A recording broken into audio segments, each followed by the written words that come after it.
ಬೆಂಗಳೂರು ಗ್ರಾಮಾಂತರ ಜಿಲ್ಲೆಯಲ್ಲಿ ಒಟ್ಟು 25 ಮತಗಟ್ಟೆಗಳ ಸ್ಥಾಪನೆ ಮಾಡಲಾಗಿದ್ದು, ಒಟ್ಟು ಪದವೀಧರ ಮತದಾರರ ಸಂಖ್ಯೆ 19,126.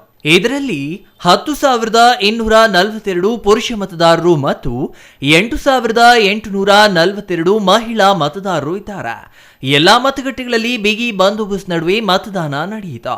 ವಿಜಯಪುರ ಸರ್ಕಾರಿ ಹೆಣ್ಣುಮಕ್ಕಳ ಪ್ರೌಢಶಾಲೆಯ 2 ಮತಗಟ್ಟೆಗಳಲ್ಲಿ ಮತದಾನ ವ್ಯವಸ್ಥೆ ಮಾಡಲಾಗಿತ್ತು.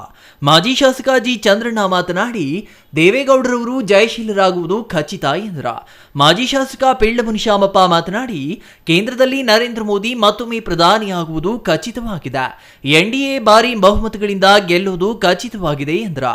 ಮಾಜಿ ಶಾಸಕ ನಿಸರ್ಗ ನಾರಾಯಣಸ್ವಾಮಿ ಮಾತನಾಡಿ, ನರೇಂದ್ರ ಮೋದಿಯವರು ಪ್ರಧಾನಿಯಾಗಿ ದೇವೇಗೌಡರ ಸಲಹೆಯೊಂದಿಗೆ ರಾಜ್ಯಕ್ಕೆ ನೀರಾವರಿ ಯೋಜನೆಗಳನ್ನು ತರುವುದಾಗಿ ಭರವಸೆ ನೀಡಿದ್ರು.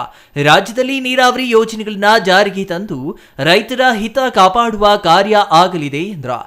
ಈ ದೇಶಕ್ಕೆ ಪ್ರಧಾನಮಂತ್ರಿ ನರೇಂದ್ರ ಮೋದಿಜಿಯವರು ಮತ್ತೆ ದೇವೇಗೌಡ ಅಪ್ಪಾಜಿಯವರು ಏನು ಒಟ್ಟಿಗೆ ಚುನಾವಣೆಯನ್ನು ಎದುರಿಸಬೇಕು ಅಂತೇಳಿ NDA ಜೊತೆ ಮೈತ್ರಿ ಮಾಡಿಕೊಂಡ್ರು.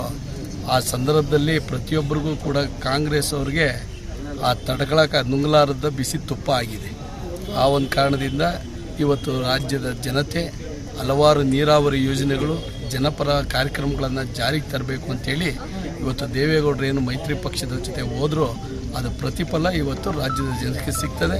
ಮುಂದಿನ ದಿನಗಳಲ್ಲಿ 2 ಮಾಜಿ ಪ್ರಧಾನಮಂತ್ರಿಗಳು ಮತ್ತು ಹಾಲಿ ಪ್ರಧಾನಮಂತ್ರಿಗಳು ಒಟ್ಟಿಗೆ ಸೇರಿ ಈ ರಾಜ್ಯದಲ್ಲಿ ಹಲವಾರು ದಿನಗಳಿಂದ ಬಾಕಿ ಉಳಿದಿರ್ತಕ್ಕಂಥ ನೀರಾವರಿ ಯೋಜನೆಗಳು ಮತ್ತು ಎಲ್ಲ ರೀತಿಯ ಸೌಲಭ್ಯಗಳನ್ನು ಒದಗಿಸಿ ಈ ರಾಜ್ಯಕ್ಕೆ ಸಾಮಾಜಿಕ ನ್ಯಾಯವನ್ನು ಕೊಡೋ ಕೆಲಸ ಮಾಡ್ತಾರೆ ಅಂತ ನಾವೆಲ್ಲ ಆಸೆಯಿಂದ ಕಾಣ್ತಾ ಇದ್ದೀವಿ.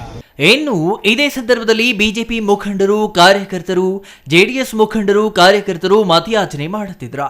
ಕಾಂಗ್ರೆಸ್ ಮುಖಂಡರು ರಾಮೋಜಿ ಗೌಡರ ಪರ ಮತಯಾಚನೆ ಮಾಡುತ್ತಿದ್ರು. Satish Kumar, CTV news, Vijayapura.